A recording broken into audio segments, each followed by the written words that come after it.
In this special edition of The Buzz, we are continuing our coverage of the Tribeca Festival that is happening right now in New York City. This past weekend, we had the chance to attend in person, and one of the events was for the red carpet premiere of Clean Hands, which was just acquired by Vertical for North American distribution. It is a true story that follows the life of a narcotics officer as he's dealing with his own daughter that is now addicted. One of the things that really stood out to me about this when I was there was not just the fact that we talked about hope, and that was the central theme that every conversation that I had with the cast and crew centered around. It was seeing Brooke's house on that red carpet in support of this premiere. It was just a defining moment for me that it caught me smiling. Brooke's House is a nonprofit recovery home for women that was established in 2018 by Kevin Simmers. Since the beginning of June, over 200 women have graduated from Brooke's House, and hopefully more are along the way. Our interviews consist with Zach Braff, Abigail Spencer, Coley Campany, and Laughton Royce. Here is our special episode featuring the cast and crew of Clean Hands, dedicated to our friends at Brooke's House.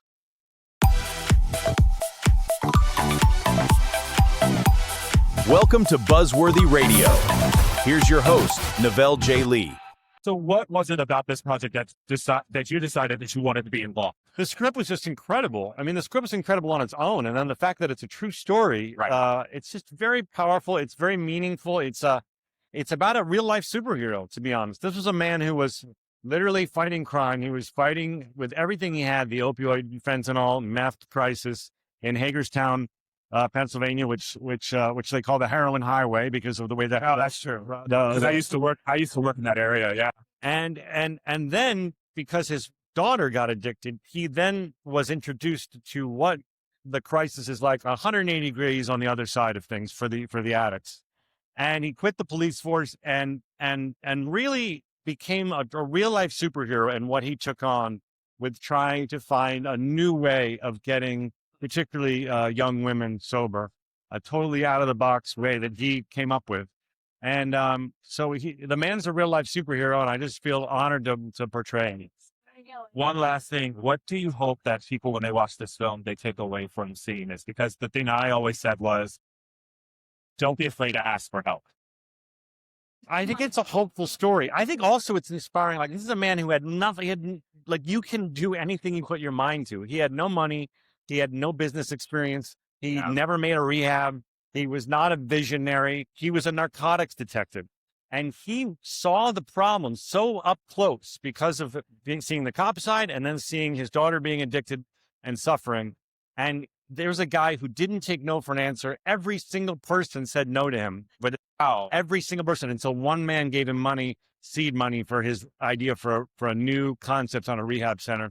And it's changed hundreds of women's lives. Yeah. This movie, it's really important that we get to have everybody see this. I talked to so many people about this right now. And the thing I said that I hope people take away from this is that don't be afraid to speak up for help. Yeah. Yes. Yeah. What was it for you being involved in such a project that's completely relevant? Yeah. Well, Clean Hands, as you know, is a true story. It's based on a true story, but it's a true story. We have the real Kevin and Dana with us tonight, who I got to embody. They were very, very close to the project. Jake Allen, our director, writer, and producer, spent many years working on this with them. I think what is really important about the film, is the nuance of it, and you're really in the middle of a family trying to figure this out, and they don't have the answers. And I think that's where so many people are, is like, what, and I mean, in the movie, it's like, what is treatment? What is this? What are these things? What are these options? And I feel like it really captures a family running out of options and kind of learning that they don't know how to deal with this. They don't know how to help their. A part of me says to them, that's okay that you don't know the answers, but it's okay that you are working to figure out that resolution. Dogged. Like they spend every moment of their life trying to figure that out, and every moment since, Yeah. So really all of this is born out of their continuing to try and create support for people that don't know what to do when they're in this situation, because it touches all of us. It touches everybody. Yeah, it does. Because we all know probably somebody that's going through this. Yes, absolutely. And I was just about your character in the film. Yeah, I play Irene, who is starts out as Brooke, the daughter's therapist.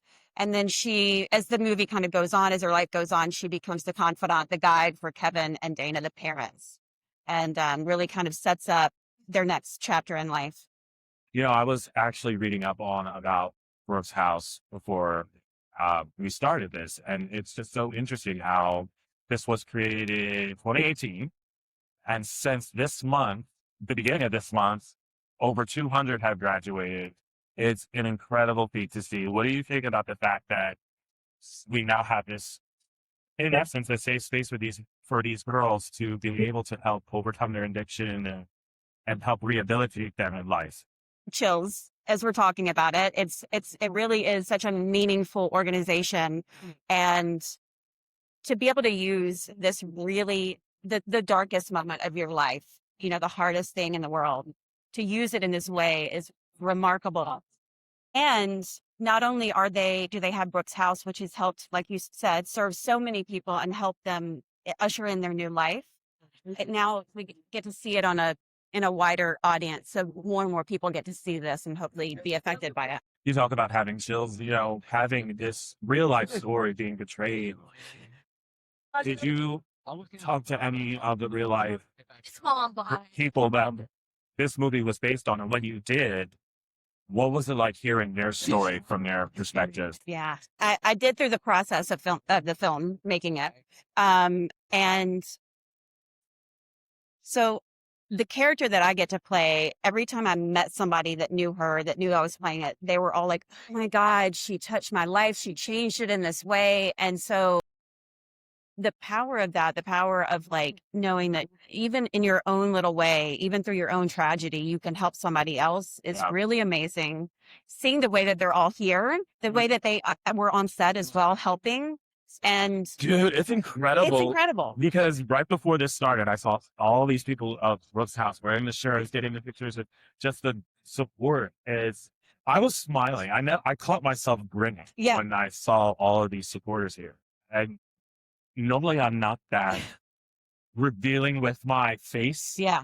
Unless it's something that upsets me. Yeah. So the fact that it was something that made me happy, that brought me pure joy. So that's it really, and the whole thing, I mean, it felt like we were making a movie in some way, but it also felt bigger than that. It really did. And even coming to Tribeca, which is such a huge honor, getting to see on Instagram today the bus ride of all the Brooke's house people coming down to support it. I mean, I just started crying, and I'll start crying again. It's so beautiful to see, again, the way that people are so connected to this story and the way it just expands and expands. You play Nick? I play Nick, yeah. All right, so let's describe your character for Yes. real quick. Sure. So Nick is he's a very genuine and amazing human being. He was like Brooke's uncle, essentially. He's Kevin's partner for most of his time on the force, and he was really somebody who mentored Brooke and, you know, taught her basketball at one point. So yeah, a member of the family. So being involved in this project that is so important, that everybody should watch, especially if they know somebody that's going through addiction. Yeah. What was that like for you to work on something like this, be involved with this? Congratulations. I love that question. Thank you. I think everyone right now has some connection or some relationship to addiction. Yeah. So it's beautiful to see the story told in this way. I think it doesn't initially come across as like, you don't think it's going to be a story about addiction. I remember picking up the script and I was like, oh, this is going to be a police story. This is going to be a story about, you know, some sort of action. And I read the script and I was like, oh no, this is about people fighting for their loved one. You know? So I think that's what it means to me. It's like, we really only have what we're willing to fight for, you know? So I think this is a beautiful way to show that. Like, we have to fight for our loved ones who are struggling.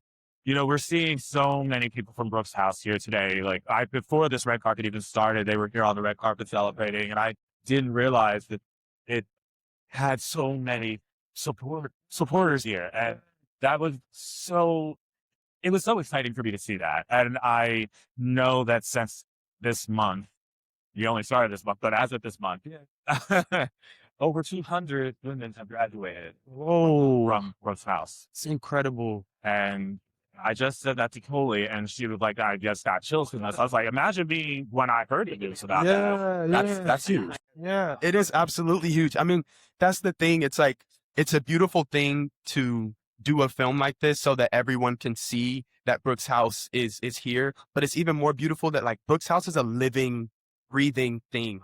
You know, people's lives are being changed every day by this amazing organization. So we kind of already touched on this. I want to ask this as my final question. Mhm. Even though we said this at the beginning of this conversation, what would you want people to take away when they watch this? I think, Because I'll say mine first, if this will help. yeah, I would love to hear. Don't be afraid to ask for help. That's huge. That's huge. I think don't be afraid to ask for help. And what does it really mean to exist in this American culture? You know, like what does it mean to exist here and exist within so much turmoil, but also like this fight for hope, you know? That's a big one. Yeah, That's a there's so much hope that I hope people are left with at the end of the film. This is for them. This is all an homage to what they lived and went through. And I think that's just what Zach and I really felt like. We're just here to honor and embody and hopefully pay tribute, you know, with the performances just in support of what they are really doing every day. One of the things I really want to re-emphasize again that I said during this interview with one of the cast members, do not be afraid to ask for help. And I really do believe that this will have a semblance of hope for everybody that sees it, because it's going to show everybody that they're not alone. They're not the only ones that are going through this. There are other people that are also going through this, and they may not have the answers. And that's okay. You don't have to have the answers, but we're going to work with you in order to find a solution. I've really appreciated learning more about Brooke's house and the creative team behind Clean Hands. And when this does get distributed in North America, I really hope everybody has the opportunity to see this.